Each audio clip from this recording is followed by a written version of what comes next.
Hello once again. This is part 3 of the series talking about SafeMoon and the Gambia and the research notes that I've been putting together on this. If you missed part 1 and part 2, there's a lot of good information in those. I highly recommend that you go check out both of those videos. I'm trying not to get these things to be too long for you. And before I do get into this one, I want to say a special quick shout out thank you to our Patreon supporters. A double shout out thank you to Rem AG, Xavier Zamora, Victor, Troy Smothers for being higher level patrons. I said that weird again. There's a link in the description if you'd like to join that for as little as $1 a month. It definitely helps me out. This is my full-time gig, and I appreciate all that you guys do. Thank you so much. Also, FYI, I'm not a financial advisor. Everything I'm sharing is my own opinion. It's my own research. I highly encourage you to go do your own research. And with that being said, let's go ahead and get right on into the news. So we have the Gambia. As far as the amount of adoption rate, you can see that there's a very significant curve going on here of how many people in the Gambia have been using the internet. So as it is right now, this is dated back to around 2019. It's about 2 years delayed for the results.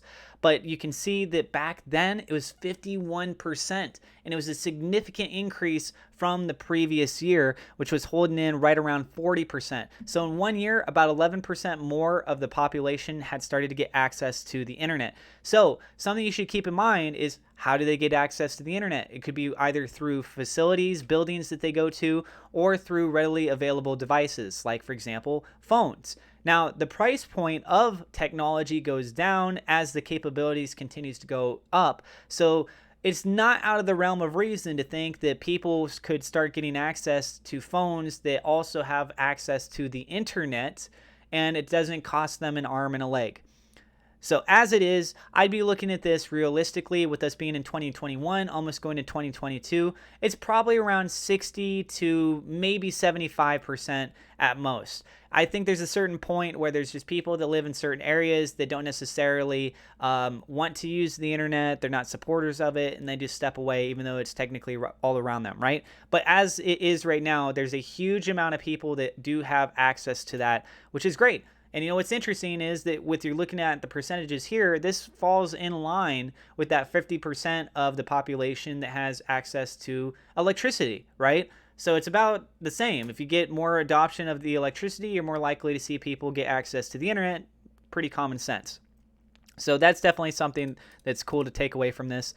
Something else is this is called GIPA or GIPA. I'm not sure how to say it. It's Gambia Investments and Export Promotion Agency. They had highlighted a couple key things, one of which here is the macroeconomics. I want to focus on these. The access to bank loans. So bank loans in the Gambia are harder to obtain, and interest rates are often too high to be a feasible option for businesses. Then you have utility costs. This is a high impact rating. The price of electricity in the Gambia is among the highest anywhere in the world. The supply is also highly unreliable, and the requirement of generators and the fuel they burn is a significant addition to the investment needed to operate successfully.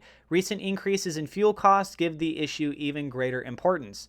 This is why it is so important that we provide renewable energy, and why the Gambia is a great starting point. As you guys have just seen, it's been noted they're among the highest in the world for the price of electricity. Got to drop those costs down, allow them to starting to adapt and to evolve. Recent increases in fuel costs, guess what? If you move over to a smart grid system, that's going to help alleviate those issues. It's going to provide more efficiency. And of course, if you take away the fuel, which is gas, and you provide something that's renewable like wind turbines, you're solving that major problem as well. Increasing wages, that's a secondary thing that's kind of a byproduct with everything, because you might create more job opportunities as you incorporate electricity.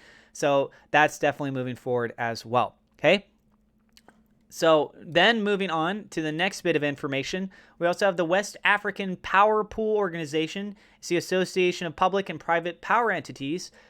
The West African Power Pool is a specialized agency of ECOWAS, which we had talked about in a previous video. It covers 14 of the 15 countries of the regional economic community, and it lists, for example, Benin, Cote d'Ivoire, Burkina Faso, Ghana, Gambia, which is the big one we're highlighting here, Guinea, Guinea-Bissau, Liberia, Mali, Nigeria, and Senegal, right? So you got all those different things coming into play on top of that. Okay, now I want to talk about the banking system. So as we were talking about the financial lending, that is a huge problem that's currently going on over there in the Gambia. So when you have this, you've got methods of payment. Most commercial banks in the Gambia provide trade finance instruments such as letters of credit. These letters of credit usually need confirmation by a U.S. commercial bank. However, since the cost of financing is generally high, bank intermediated trade finance is not as common as in other countries. Open account arrangements for cross-border transactions are rare since there are only a few Gambian distributors, many of which are not known internationally. Consequently, many Gambian importers pay exporters directly before delivery. Unless there's a pre-existing relationship with a Gambian distributor, an open account arrangement is not recommended. U.S. exporters are advised to use letters of credit or demand prepayment. All major credit and charge cards are used in the Gambia, including Visa and MasterCard. However, many businesses are not set up for accepting credit card payments, and cash payment is generally strongly preferred by local businesses. You have banking systems. In regards to that, continuing on, the Gambia has 12 commercial banks, one of which is an Islamic bank.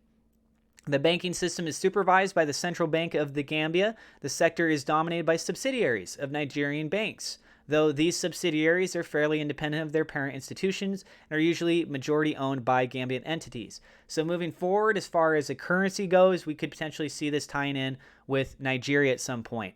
I know some people might be like worried about that because of how many Nigerian scams that there are with stuff, but get over yourself and get over that fact, right? The banking system, I understand the concern, but let's focus on a bigger picture here. The banking system is highly liquid and most banks are profitable. Most banks meet the requirements of the central banks in terms of capital adequacy and liquidity. While the sector is profitable, local banks disproportionately depend on government assets or treasury bills to invest their monies. Now, this is a very big important note. That's why I have it highlighted.